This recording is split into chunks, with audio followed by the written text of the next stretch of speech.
ante o exposto, presidente, senhores diretores, considerando que a autorização de uso emergencial da vacina Covid-19 está sendo pautada num cenário em que não há medicamentos para tratar a doença provocada pelo novo coronavírus, considerando a gravidade da emergência de saúde pública e demais países, no Brasil e nos demais países, com mais de 209 mil mortes no país e 2 milhões de óbitos no mundo, considerando que há aumento significativo da taxa de contágio no Brasil e aumento progressivo de colapso do sistema de saúde em algumas regiões. A Anvisa acaba de fechar maioria para aprovar os pedidos de uso emergencial das vacinas do Instituto Butantan, em parceria com a Sinovac, e da Fiocruz, em parceria com Oxford e AstraZeneca.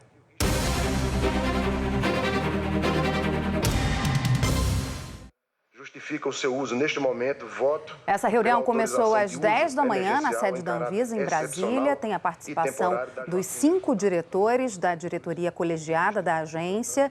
3 diretores votaram e formaram maioria por essa aprovação.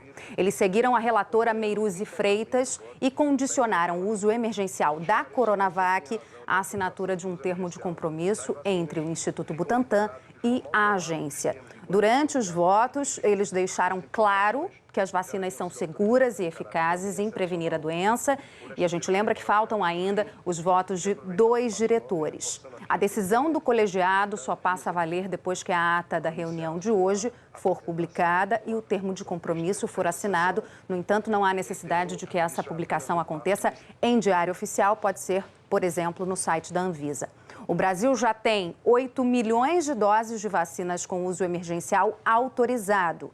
6 milhões da Coronavac, importadas pelo Instituto Butantan de São Paulo, e 2 milhões de doses da vacina de Oxford AstraZeneca, que ainda não estão aqui no Brasil.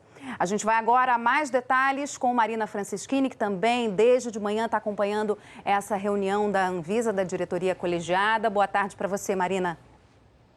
Oi, Lilian, boa tarde para você também, boa tarde para todo mundo. A gente está ouvindo, então, o voto do diretor da Agência Nacional de Vigilância Sanitária, um dos que participam dessa votação, desse colegiado, o Alex Campos, que está dando início à leitura do voto dele agora. Mas a gente já tem, então, o voto da relatora, que é a Meiruzi Freitas, dizendo basicamente o seguinte: não há uma alternativa terapêutica, ou seja, não tem tratamento precoce, a vacinação é a forma eficaz. Inclusive, ela estimulou durante a leitura do voto dela que as pessoas se vacinem, porque a eficácia dessa vacinação depende realmente das pessoas terem essa iniciativa de tomar a vacina quando chegar a vez, Claro que essas primeiras doses são direcionadas a um público, a um grupo muito específico, que é o grupo prioritário, mas ela chamou a atenção, então, dessa aprovação e fez uma ressalva em relação à vacina da Coronavac, que é do Instituto Butantan. Ela disse que há um ponto crítico, uma ressalva que tem que ser levada em consideração, porque não há dados suficientes para se chegar à conclusão em relação aos anticorpos nesse estudo, dessa fase que está a Coronavac, que é a fase 3. Então, já teve para a relatora indicativo de que pode começar a vacinação, mas eles têm que assinar um termo de compromisso. O Instituto Butantan tem que ter esse compromisso com a Agência Nacional de Vigilância Sanitária de até o dia 28 de fevereiro apresentar dados sobre anticorpos. E por que isso é importante? Ela estava explicando que é para você entender quanto tempo dura o efeito da vacina, ou seja, vai estar protegido até quando? A pessoa que tomar isso vai ficar com o efeito da vacina durante quanto tempo? Então, essa pergunta ficou sem resposta, por isso a relatora, na hora do voto, disse: a Anvisa, então, espera essa resposta até o dia 28 de fevereiro do Instituto Butantan. Ela falou também sobre a questão do monitoramento, como é importante que a Fiocruz e o Instituto Butantan permaneçam sempre em contato com a Anvisa. Aliás, isso é um critério para uso emergencial, que eles continuem dando satisfações até chegar na fase do registro, que é a fase final.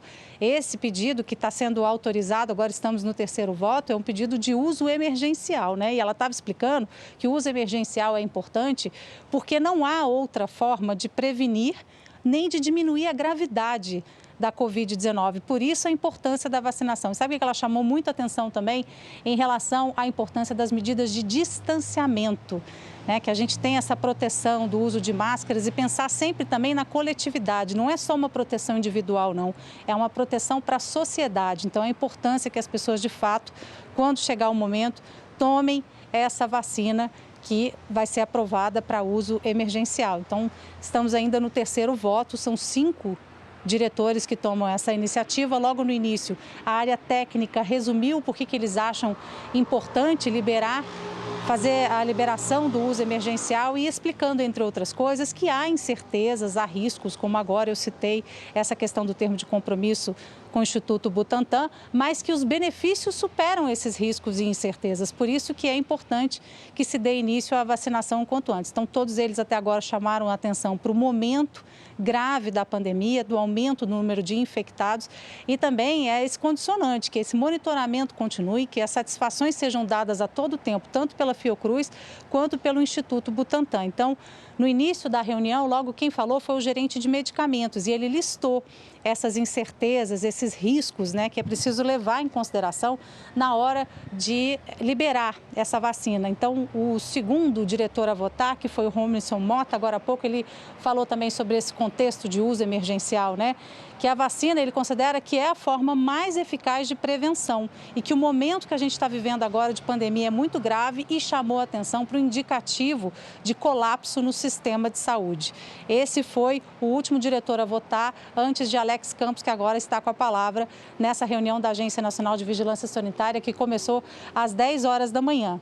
Outra coisa muito importante de dica, né, de orientação que a Agência Nacional de Vigilância Sanitária está dando em relação ao comportamento social. Essa reunião foi aberta pelo diretor-presidente, Antônio Barra Torres, e logo no início ele disse o seguinte: primeiro se solidarizando com todos os brasileiros, com as pessoas que moram no Amazonas também, mas dizendo que sem mudança de comportamento social não há vitória contra a Covid-19. Então, de forma geral, a Anvisa chamando a atenção para essa necessidade nossa de consciência, de pensar no outro, de distanciamento social e de, quando disponibilizada, que essa vacina seja tomada pela população de forma geral para que se possa fazer uma imunização com efeito. Então, outra coisa, que eles estavam falando em relação à vacina produzida pela AstraZeneca, a vacina da Fiocruz. E eles estavam dizendo que, tanto na vacina da AstraZeneca quanto na vacina produzida pelo Instituto Butantan, eles colocam ali gente para tomar placebo, que na verdade não é a vacina, então são 2 grupos, né? Um que vai tomar efetivamente a vacina e outro grupo que fica no placebo, não recebe efetivamente essa vacinação. E que eles começaram a perceber, então, a evolução de que o risco estava muito menor para o grupo de fato vacinado. Isso observando, com o passar do tempo, o que estava acontecendo em relação aos 2 grupos. É claro que os voluntários, na hora que vão participar, não recebem a informação se estão no grupo placebo ou se estão no grupo da vacinação. Então, eles começam a perceber os resultados técnicos, né? E disseram que isso foi comprovado nos 2. Agora, chamando a atenção também para as incertezas e riscos. Por exemplo, em relação à AstraZeneca, eles consideram que houve uma quantidade muito pequena de idosos dentro dos voluntários, né? Então, que fica difícil saber qual é o efeito dentro desse grupo específico, que é um grupo prioritário para a vacinação. Também houve falta de documentos que eles consideram sobre a qualidade, o controle da qualidade faltou também. E eles disseram o seguinte, em relação ao produto especificamente da AstraZeneca, da Fiocruz, que há a vacina que está sendo já aplicada no Reino Unido e que ela pode ter alguma diferença, pode ter tido alguma alteração em relação a essa vacina que o Brasil está tentando buscar. Houve até uma operação frustrada essa semana na Índia, no Instituto Serum. Então, eles querem uns estudos de comparabilidade para comparar se a vacinação é a mesma, se a eficácia é a mesma. Então, segundo o fabricante, são características similares, mas podem ser diferentes, segundo a Anvisa. Então, eles querem esse compromisso, né, que os estudos continuem para saber se, de fato, as vacinas são iguais e têm o mesmo desempenho. Então, a gente vai seguir acompanhando tudo aqui para contar para vocês sobre essa importante decisão da Anvisa.